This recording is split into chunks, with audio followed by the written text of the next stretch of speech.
Let me be honest, I didn't want to watch this series because I've heard some negative words and read some negative comments. And I haven't watched or read any reviews. But as usual, I had some free time and surprisingly I found out the series is really short. So why not? The thing I was most curious about was the triangle shadow. Everyone complained about it. And I couldn't understand what they meant. So while I was watching the first episode, I was looking for any shadow on the ground.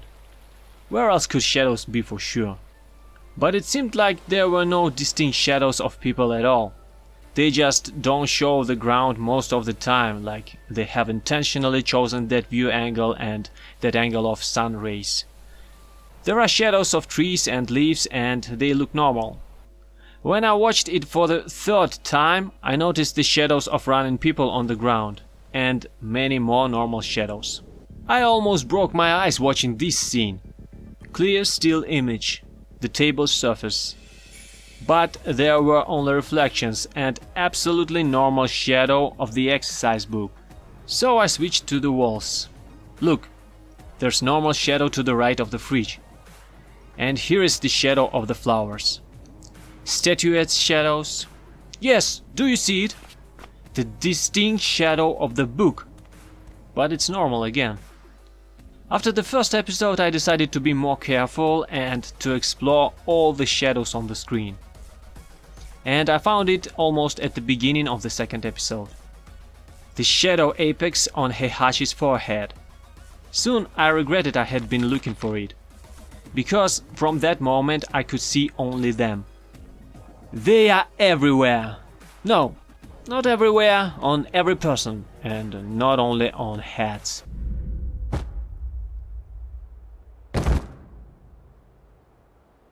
And it's not only shadows. Okay, I didn't watch the episode up to the end and returned to the first one. How could I miss them? But there are two heads on the photo with normal shadows. Why? Because of the head?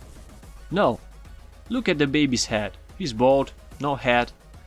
And on the same photo, there's the triangle shadow on Jun's head. That's crazy.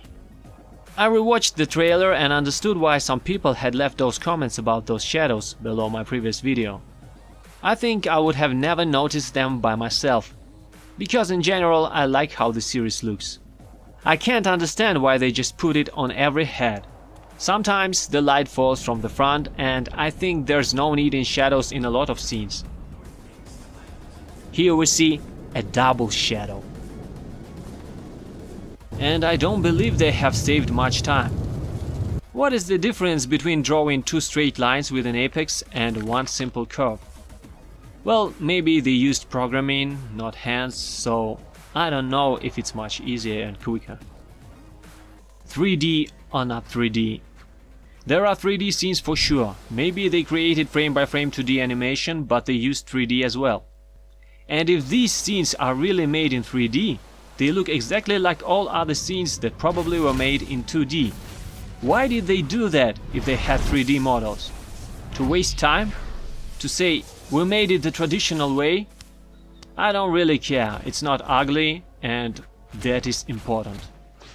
Some people compare it to Arcane, like, that's how a good animation must be done. Anime never was about good animation. I think the central idea is to save time. So pictures are drawn in the simplest way. Of course some cartoon is better than others, but I think it's general philosophy of Japanese animation. It's not Arcane, but there's no reason for such comparison. Talking about the trailer, I said it looked nice, and even the eyes seemed to be close to normal. But there was no Xiaoyu. And when I saw her I was scared a little. Her eyes are enormous. I've seen such pictures in anime before, but it was like I had been tuned for watching really nice picture, and those eyes just ruined everything. Nina, by the way, looks much more beautiful.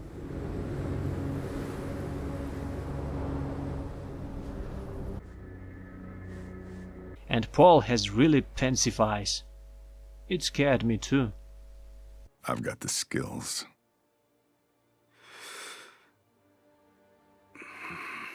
Another curious thing is Leroy's appearance. Most people say they have a feeling like he doesn't belong in the series. I thought about it really much. Why did they put him in the series? Obviously, the series was initiated by Netflix, so it gave me an idea that US company just wanted a black guy to be in the series. But it is the story of Tekken 3 and there is Eddie in Tekken 3. Why didn't they put Eddie in the series? I think he's one of the most popular characters. Well, at least he was.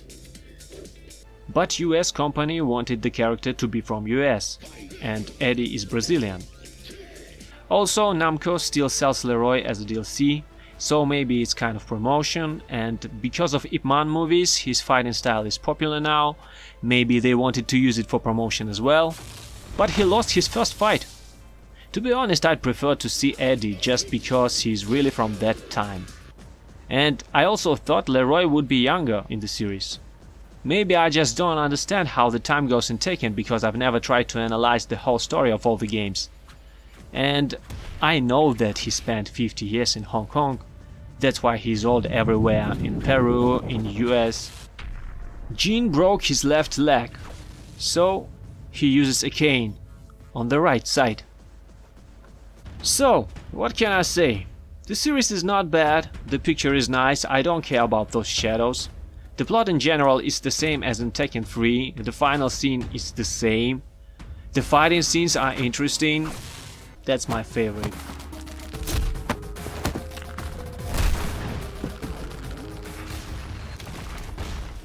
Xiaoyu with smaller eyes could be much more beautiful. No, just beautiful. Only 6 episodes, it's not enough. Usually there are 24 or 22 episodes, or at least duration of each episode is longer. They could show us more fighting scenes or tell more about characters, or the story could be more detailed. But anyway, I like it. It's much better than live action movies. And it's a nice continuation of the motion picture. They've lost a few years somewhere, but the life of Jun and Jean obviously was quite boring.